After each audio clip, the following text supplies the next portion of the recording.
गुरु गोरक्षनाथ की तपोभूमि गोरखपुर का रामगढ़ ताल क्षेत्र पर्यटन के नए प्रतिमान गढ़ने लगा है।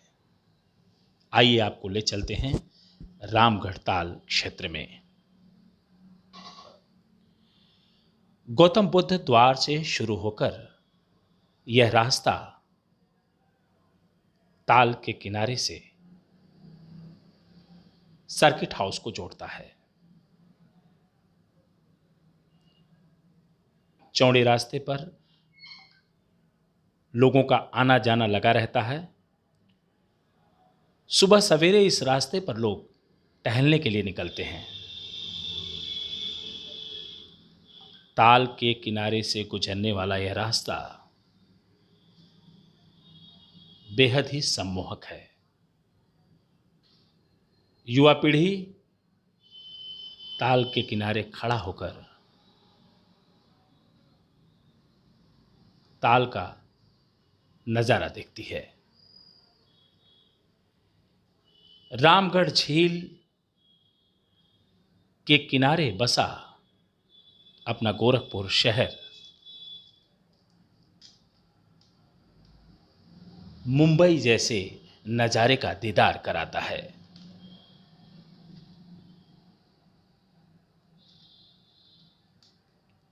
झील का पानी सुंदर और निर्मल है, जो पर्यटकों को सहज आकर्षित करता है।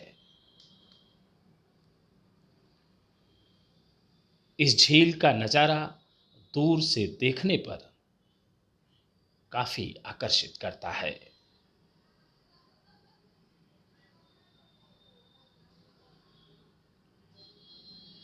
यहां न केवल शहर के लोगों का बल्कि दूर दराज से लोगों का आना जाना लगा रहता है।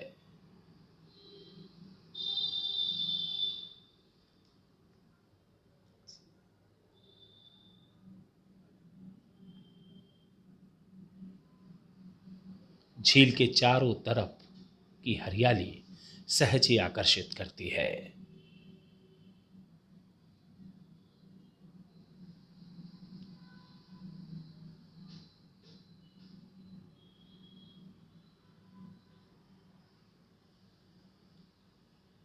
ऊपर से झील का नजारा देखते ही बनता है।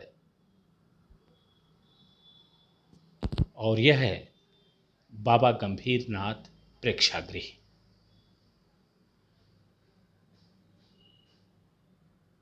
गोरक्षपीठ के महंत और सूबे के वर्तमान मुख्यमंत्री आदित्यनाथ के कार्यकाल की सौगात।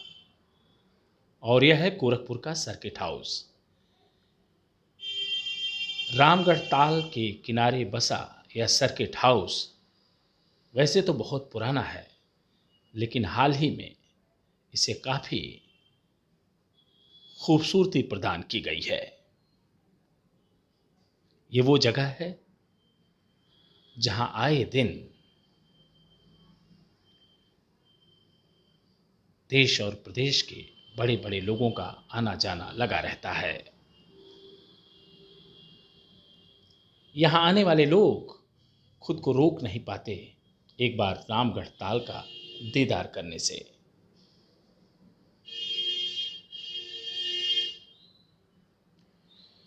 और इसी सर्किट हाउस के किनारे स्थित है एनेक्सी भवन सभागार।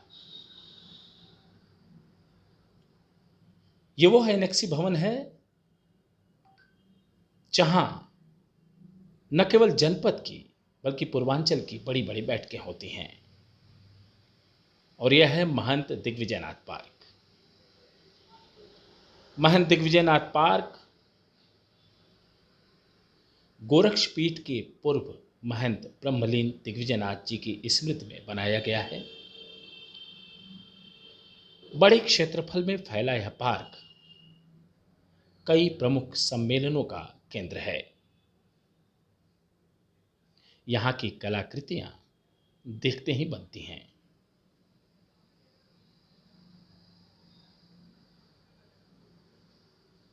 गौ सेवा और गोरक्षपीठ का बहुत पुराना संबंध रहा है, जो यहाँ की कलाकृतियों में परिलक्षित होता है। साथ ही गुरु शिष्य परंपरा भी।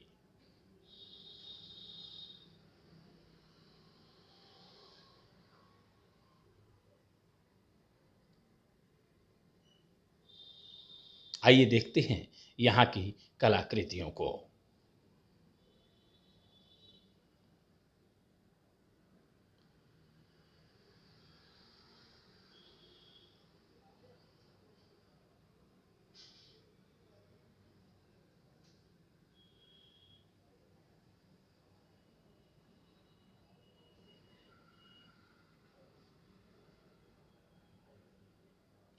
पार्क के भीतर महंत दिग्विजयनाथ की एक भव्य प्रतिमा लगाई गई है, जो ब्रह्मलीन महंत को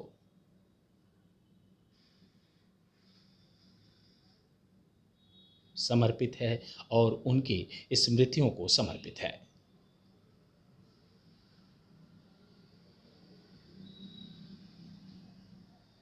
और रामगढ़ झील के किनारे शाम का नजारा तो मुंबई के जुहू चौपाटी जैसा है। चाहे आपको चुरमुरे खाने हो या फिर दिल्ली का चाप, अगर कुरकुरे मोमोज खाने के शौकीन हैं या फिर अलग अलग तरह के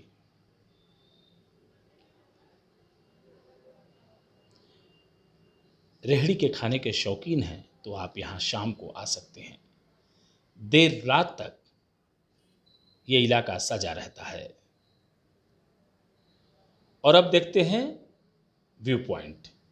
यह रामगढ़ ताल झील का व्यू पॉइंट है, जिसे देखने के लिए न केवल गोरखपुर के लोगों के मन में ललक दिखती है, बल्कि दूर दराज से आए लोग भी इस व्यू पॉइंट को देखने से खुद को रोक नहीं पाते। यहाँ बच्चों के खेलने के लिए पर्याप्त इंतजाम है। छोटे छोटे बच्चे और परिवार इस व्यू पॉइंट पर फुल एंजॉय करते हैं। और यह है लाइट एंड साउंड शो के इंतजामात। शाम को इस शो का प्रदर्शन किया जाता है। झील का व्यू पॉइंट काफी खूबसूरत है। यहाँ खिलौने, खाने पीने के सामान सब कुछ मिलते हैं।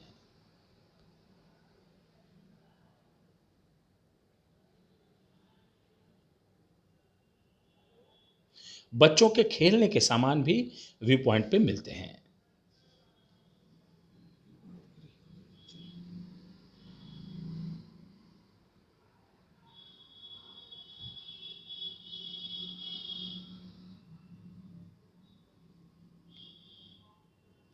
लोग सेल्फी खींचने के लिए व्यू पॉइंट पे आते हैं।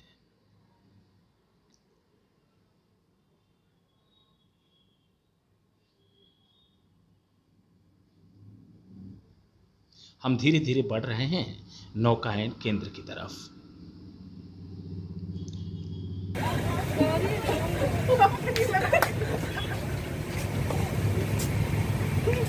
बाबू खाओ एक ठो तो रुद्रा, ये खा लो एक बिस्किट। आ जाओ। तुम्हें चप्पल ज्यादा चलो सालू चलो जाओ जाओ। धीमा चलाते रहो।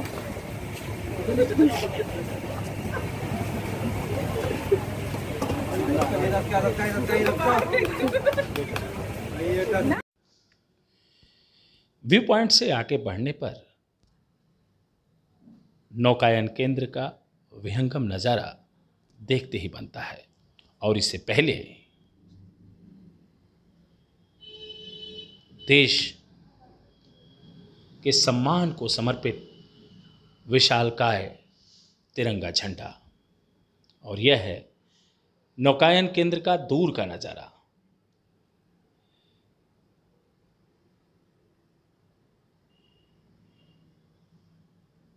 यहाँ हर उम्र वर्ग के लोग आते हैं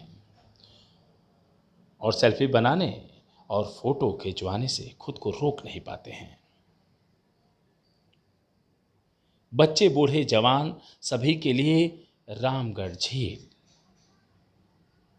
पर्यटन का एक उभरता हुआ केंद्र बनता जा रहा है।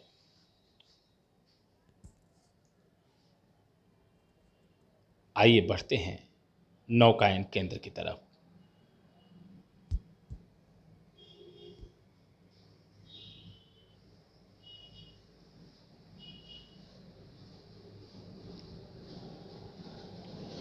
यहां ढेर सारे प्रोफेशनल कैमरा पर्सन्स अपने कैमरों के साथ आते हैं और फिल्में भी शूट करते हैं। नौकायन केंद्र पर गोरखपुर की पहचान।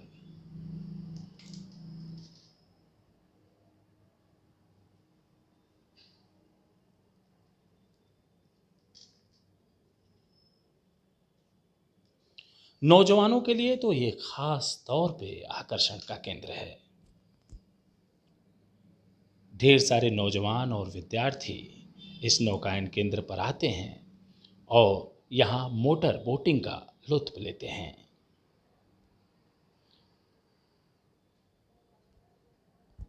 इसके लिए टिकट भी लेना पड़ता है।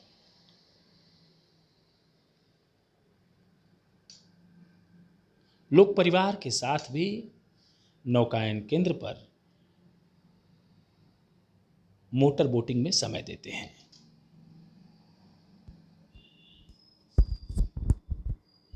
मोटर बोटिंग का यह नज़ारा